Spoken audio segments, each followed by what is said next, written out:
Good evening, guys. Just going to do a short video, second part of my novation tutorial, and today we're going to look at the arpeggiator and the effects. So it's just going to be a quick video to show you how to do these on the Novation Peak. So I'm zoomed in because we're going to be focusing on this section here. So at the minute I've just got an init patch and this button here on is for your harp.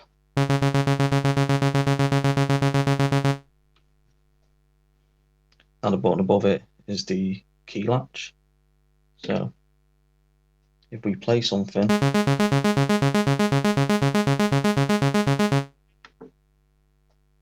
it will maintain, and then once you turn the key latch off, that's when the harp will stop. So just let me focus on getting a nice plucky sound to do the example with. This.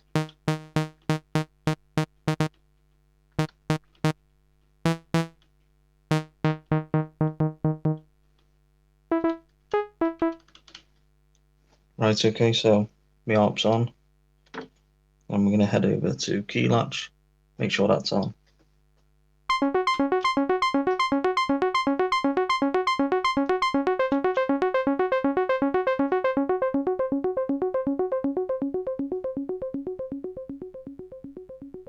So now we've got the harp on, and that will just continue to run.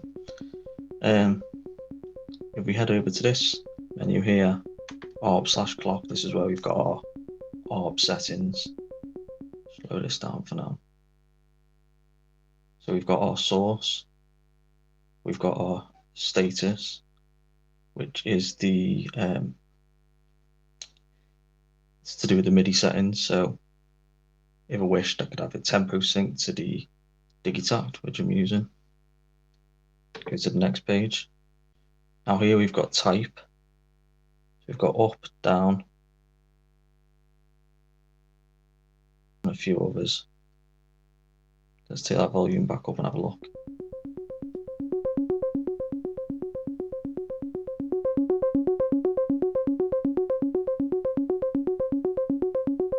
That's up, down,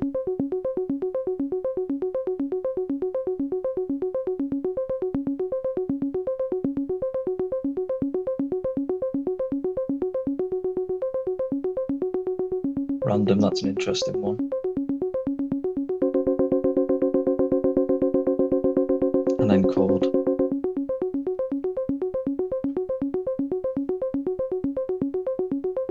Let's put this on up and down. And underneath here we've got a section called rhythm, and I find this really cool. What it actually does is it plays the arpeggiator in different rhythms. So it's not to do with the octaves, it's to do with how the pattern moves.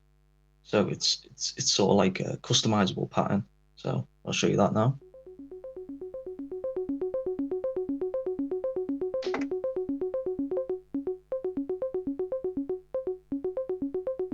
As you can see, there's a little change there.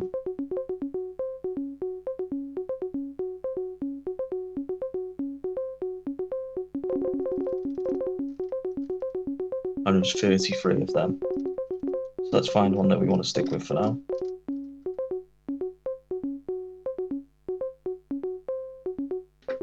Now underneath there's the octave section.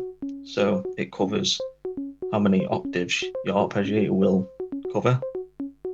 So we send it up to 2. Oh.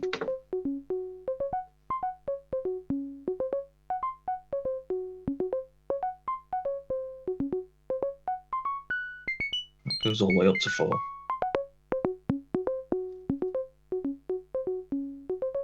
So let's do 2.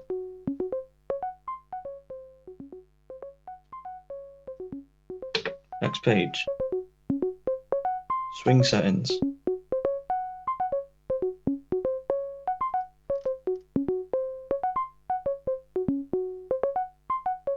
And this can go all the way up to 80.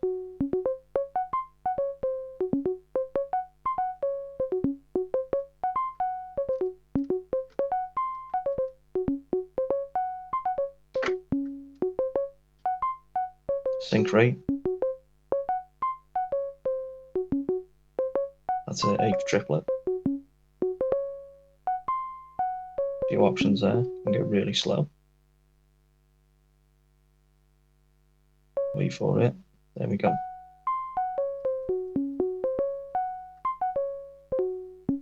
I want it on eighth triplet for now because that sounds pretty cool. And then you've got your key sync, so that's it for the ARP really. There's 3 different sections, but it can get really interesting. So and then you've got your gate.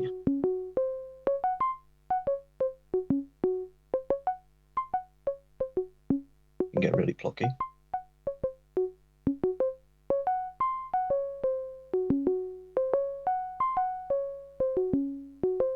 Really nice. So I'm going to turn that ARP off for now. Well, I'm going to turn it off completely because that is all there is. The basics of the ARP is right there. So let's just go back to where we were.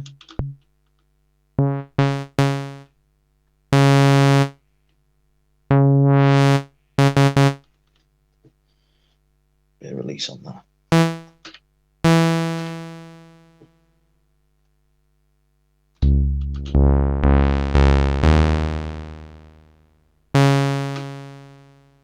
Right, so we're going to head over to the effects section now.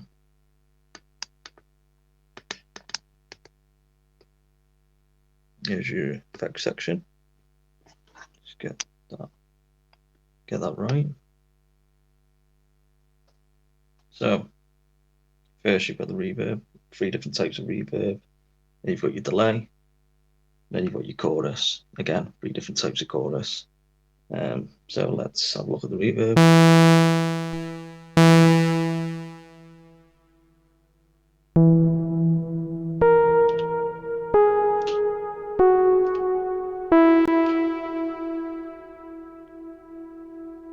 You can go on forever if you turn it on.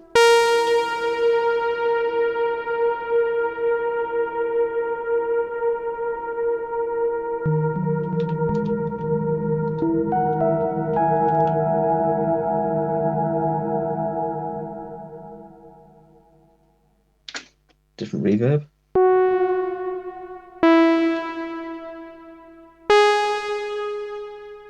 Sounds like it's got a nice bit of modulation in there.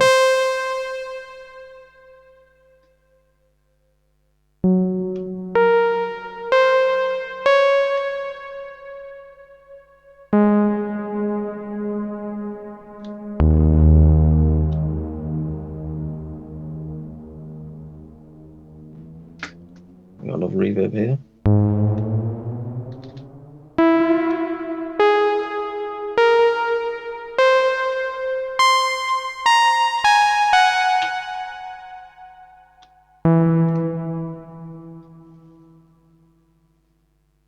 Turn that off. And here on the effects section you can bypass. So you click that, none of the effects will come through. For the delay, I'm going to set up an ARP. So I'm just going to leave the screen where it is for now. And get a little envelope going.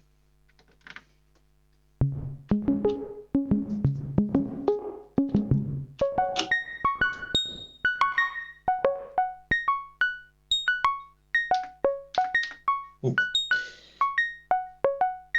Right, so delay, absolutely lovely. Let's have a look at that now. So I'm going to sync it because I want it synced to my tempo, otherwise it can get a bit everywhere.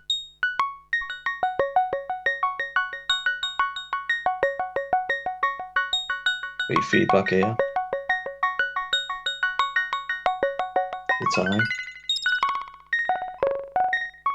Take that down, almost sounds like a chorus.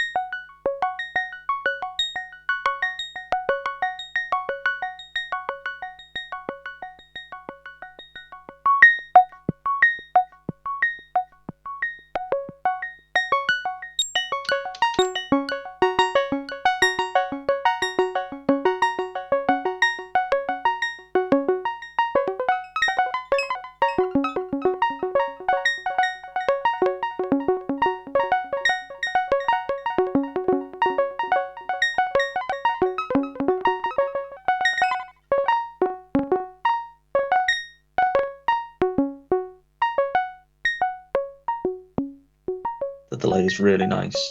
It's very powerful. You get all sorts of crazy rhythms out of it. Like I said, this video is just to show you how to use it and what it's all about. So let's open this envelope up a little bit more.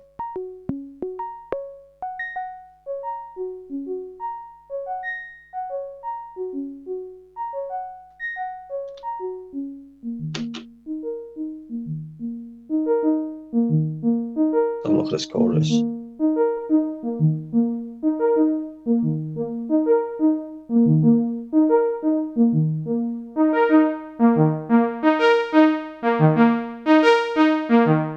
Let's take that off.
So there's just one more effect I want to use, which is the distortion.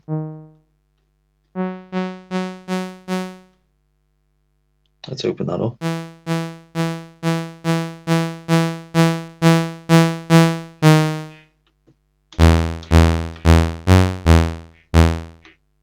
We're clipping big time. So I'm going to take that down.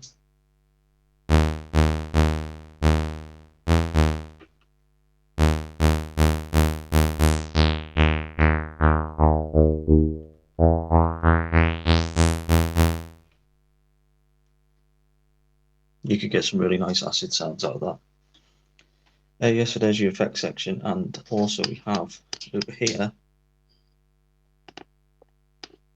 where you will control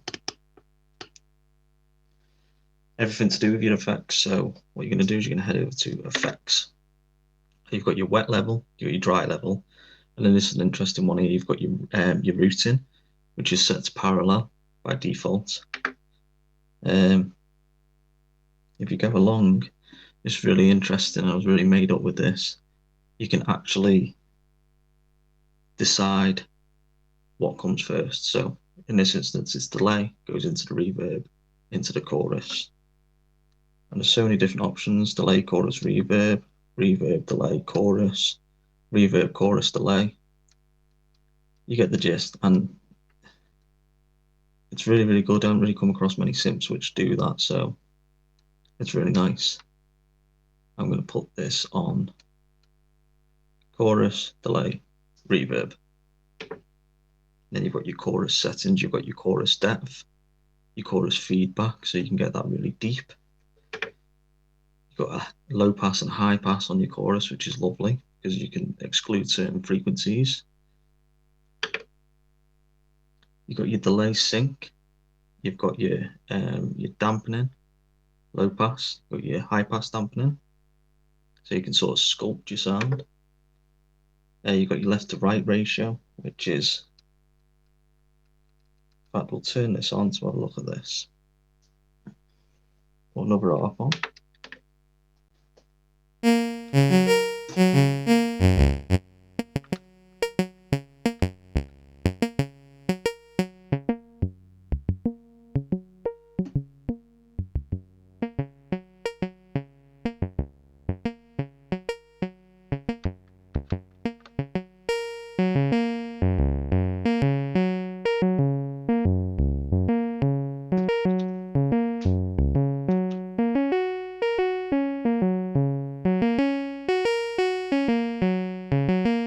Forgive these awful arps.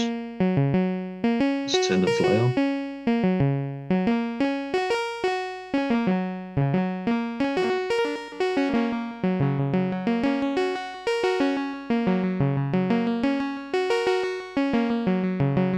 change this ratio.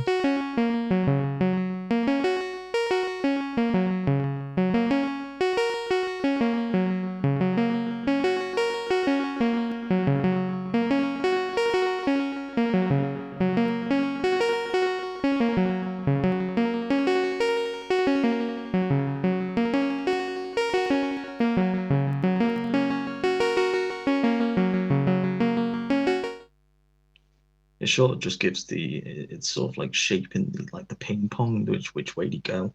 You've got your slew rate here, and you've got your width, which will control stereo width of your ping pong. So if it's right the way down, you get none. It's right the way up, you get good width. Reverb, you've got your pre-delay settings. You've got your dampening, so you can again shape your reverb. Got your reverb size, which is interesting. You've got your mod depth and your mod rate, so how quick that how quick the mod is going to be affected. Got your low pass and high pass, which is really important on the reverb because obviously you don't want a big reverb on a sub bass because it sounds god awful. And then yeah, in this little section here, you've got a slot where you can actually modulate your effects. So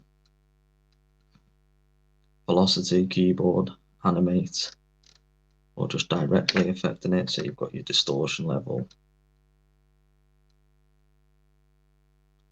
So if you really wanted to, your delay feedback.